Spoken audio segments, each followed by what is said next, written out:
Bonjour à toutes et à tous les amis, j'espère que vous allez tous très bien en ce vendredi matin pour un petit épisode WWE News, petit épisode hebdomadaire. Je vais revenir avec vous sur les 4 news les plus importantes de la semaine. Voici le programme de cette émission, un très gros programme. Pour commencer, aurons-nous un très gros match pour Elimination Chamber? C'est la question que nous allons nous poser et je peux d'ores et déjà vous dire que ça semble être le cas. Je vais vous donner tous les détails. On va parler de Jerry Lawler qui malheureusement aurait été transféré d'urgence à l'hôpital. Là aussi, je vais vous donner tous les détails. SummerSlam 2023 aura lieu dans un immense stade. Ça a été officialisé. Je vais vous donner toutes les infos. Et pour terminer, Alexa Bliss ferait une pause avec la WWE. On va essayer de voir pourquoi. En attendant, commençons avec la première news avec un très gros match annoncé pour Elimination Chamber. Effectivement, on l'a vu déjà pour commencer à Raw cette semaine, on a eu le retour assez inattendu d'une légende de la WWE côté féminin. Il s'agit de Lita, pardon. Et voilà, j'ai déjà spoilé la suite de la news, c'est pas grave. Lita qui était présent à Raw pour venir défendre Becky Lynch. Et justement, une autre légende qui pourrait revenir dès la semaine prochaine pour l'épisode de Raw de la semaine prochaine, eh bien c'est Trish Stratus. Elimination Chamber aura lieu du côté de Montréal au Canada. Trish étant originaire de Toronto au Canada, on sait que la WWE aime bien amener dans la carte les superstars qui sont originaires du Canada. Donc là on semble clairement se diriger vers un match, mais quel match? Eh bien ce serait dans la suite logique avec ce qui s'est passé à Raw cette semaine. Un match 3 contre 3 avec d'un côté Trish Stratus, Lita, Becky Lynch et en face Damage Control avec Dakota Kai, Io Sky et Bayley. Honnêtement, on va pas se mentir, sur le papier, ce match, c'est un match qu'on a envie de voir et je ne sais pas ce que vous en pensez, mais pour le moment, cette carte s'annonce quand même assez exceptionnelle pour Elimination Chamber. On aura une sacrée édition pour les pay-per-view. À voir évidemment si ça va se confirmer, à voir si déjà Trish Stratus sera bel et bien là la semaine prochaine à Raw. Mais c'est vrai que ce retour de Lita, je pense personne ne s'y attendait. Donc je pense que on peut quasiment le dire, hein, le match avec Lita, Trish Stratus et Becky Lynch du côté de Chamber, il y a moyen qu'il ait lieu. Je vous affiche le récap de la news. N'hésitez pas à partager votre avis dans les commentaires. Quel est selon vous, quel est votre avis concernant ce potentiel match de Elimination Chamber? Perso, ça me branche plutôt pas mal. Maintenant parlons de Jerry Lawler qui a été transféré d'urgence à l'hôpital. Effectivement, la news est tombée mardi soir. Jerry Lawler a en fait subi un AVC chez lui alors qu'il rentrait du restaurant. Il a été transféré d'urgence à l'hôpital.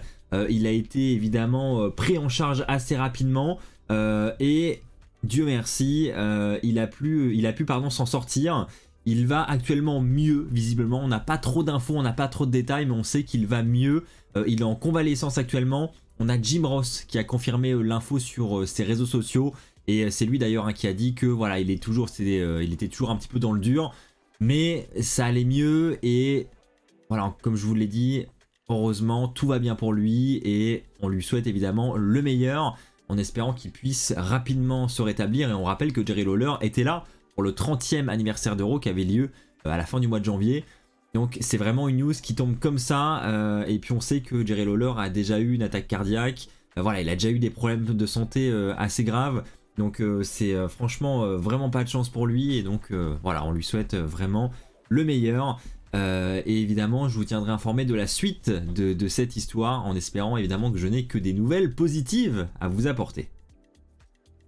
On enchaîne avec la troisième news et SummerSlam qui aura lieu dans un immense stade. Effectivement, ça a été officialisé par la WWE elle-même au courant de la semaine. Là, on aura bel et bien, encore une fois, un SummerSlam dans un grand stade et pas n'importe quel stade. C'est pour ça que je tiens à vous en parler.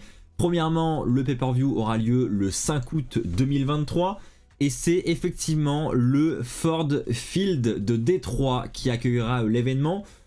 Pourquoi je vous en parle? Parce que c'est un stade assez historique pour la WWE, parce que effectivement c'est WrestleMania 23 qui avait accueilli, qui avait eu lieu dans ce stade du Ford Field, et c'est un stade qui avait notamment brisé un record d'attendance.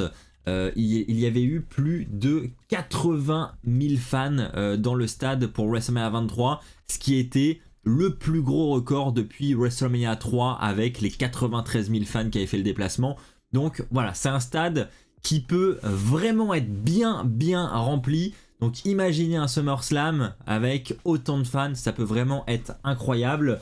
Et pour l'histoire, voilà, ça peut vraiment donner un truc bien. Donc perso, j'étais vraiment réjoui de cette info et j'ai hâte de voir ce que peut donner un épisode de SummerSlam dans un stade comme celui-ci. Je vous avoue que perso, si je pouvais faire le déplacement pour y aller, j'aimerais bien. Donc voilà, on enchaîne avec Alexa Bliss qui effectivement ferait une pause avec la WWE. Pourquoi? Eh bien, malheureusement, on n'a pas toutes les infos, mais je vais vous donner tout ce qu'on sait jusqu'à maintenant.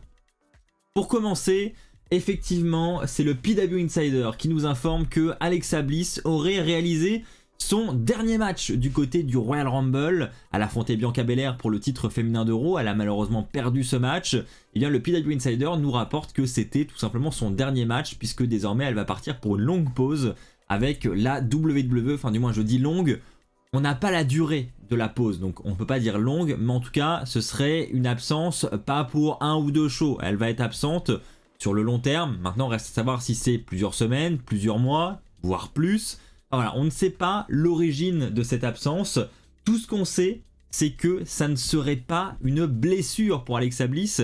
Et ce qui est une plutôt bonne nouvelle, hein. Évidemment, on ne se réjouit jamais d'une superstar qui part pour blessure. Là, on espère que ce n'est rien de grave non plus. On va pas essayer de commencer à faire des scénarios, etc. Parce que voilà, ça sert à rien. On aura peut-être d'autres détails sur cette absence d'Alexa Bliss. Mais je suis étonné parce que c'est vrai que Alexa Bliss, on la voyait revenir actuellement, on la voyait de retour, notamment du côté du titre féminin de Raw. Elle avait des scénarios assez intéressants, elle avait notamment quand elle était présente à la télévision, elle avait des petits flashs avec Bray Wyatt. Enfin voilà, on commence à faire peut-être un lien entre les deux, et là on apprend qu'elle va s'absenter, donc c'est très surprenant.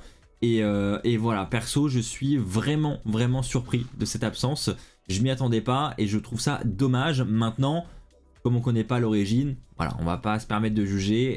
Peut-être qu'elle a des problèmes personnels, et si c'est le cas, eh bien à elle aussi on lui souhaite le meilleur et qu'elle revienne dans la plus grande des formes. Donc voilà, je vous affiche le récap. Comme je vous l'ai dit, on n'a pas les détails de cette absence ni la durée, et je vous en tiendrai informé dès que j'en saurai un petit peu plus. Eh bien écoutez les amis, voilà, hein, c'était assez court, mais vous l'aurez vu, pas mal de petites infos pour cet épisode de WWE News. Je vous en retourne un très bientôt parce que j'aurai d'autres infos à vous partager. Il y a d'autres petites actus qui sont tombées là et je tiens à vous en parler. Donc n'hésitez pas à vous abonner pour ne pas manquer ces futures news. Et puis également pour ne pas manquer la future vidéo unboxing, parce que je viens de recevoir une petite commande du WWE Shop et je tiens à vous la présenter. Vous allez me dire ce que vous en pensez. Voilà, merci à tous encore les amis pour votre fidélité. J'espère que cette vidéo vous a plu. Si c'est le cas, comme d'habitude, n'oubliez pas le petit pouce bleu. On se retrouve très vite. Et surtout, d'ici là les amis, n'oubliez pas, soyez toujours très fiers d'être fan de catch. Allez, bye tout le monde!